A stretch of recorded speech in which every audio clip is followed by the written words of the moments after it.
And back now with our continuing breaking news coverage. After leaving the 9/11 memorial early at Ground Zero in New York this morning, Secretary Hillary Clinton was seen being helped into her vehicle. And the campaign saying after that she felt overheated. But then we learned later today, just within the last 2 or 3 hours, that there was more to that story.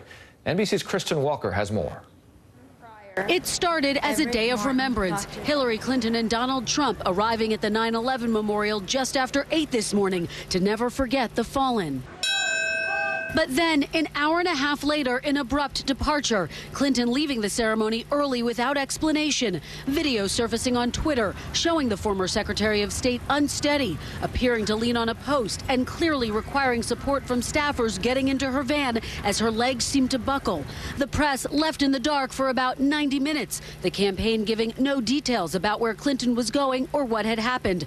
Finally, just after 11 a.m., the campaign released a short statement saying in part, Secretary Clinton felt overheated during the ceremony and departed to her daughter Chelsea's apartment in Manhattan, which is just a few miles away. Then, just before noon, Clinton emerged unassisted, smiling. It's a beautiful day in New York. And saying she felt much better. Are you feeling better? Yes, thank you very much. Clinton even stopping to greet a child before getting into her van and heading back to her home and husband Bill in Chappaqua. Clinton supporter and Congressman Joe Crowley also attended the memorial and said she seemed perfectly normal. I was standing right behind Secretary Clinton and just to her left. And it was incredibly stifling, very hot. Then late today, Clinton's pneumonia diagnosis was announced. Medical professionals saying it can be beaten quickly if treated properly. If she's hydrated now and she's taking the medications that she's supposed to be, I mean, she should be good to go. The Clinton campaign tells NBC News the former Secretary of State does not travel with a physician. Law enforcement sources say most agents receive extensive EMT training and can assist in an emergency. And there's always supposed to be a first aid trauma kit in a nominee's motorcade.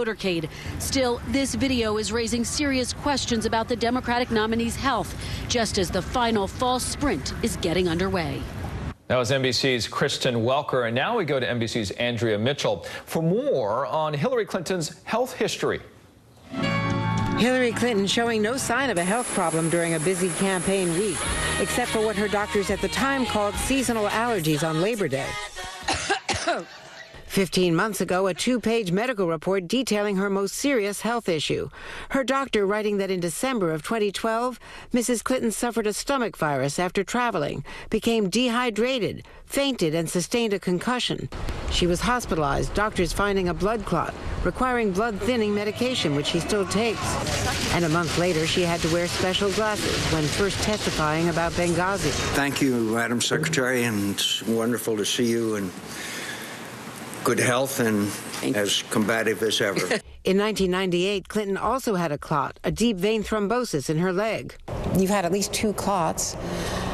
How does that factor into a decision about whether to run for president and all the flying that entails? It doesn't factor in at all. I mean, you know, that I have no doubt that I'm healthy enough. Donald Trump has used all that to claim Clinton is hiding a serious health problem. She also lacks the mental and physical stamina to take on ISIS. His latest paranoid fever dream is about my health. And all I can say is, Donald, dream on.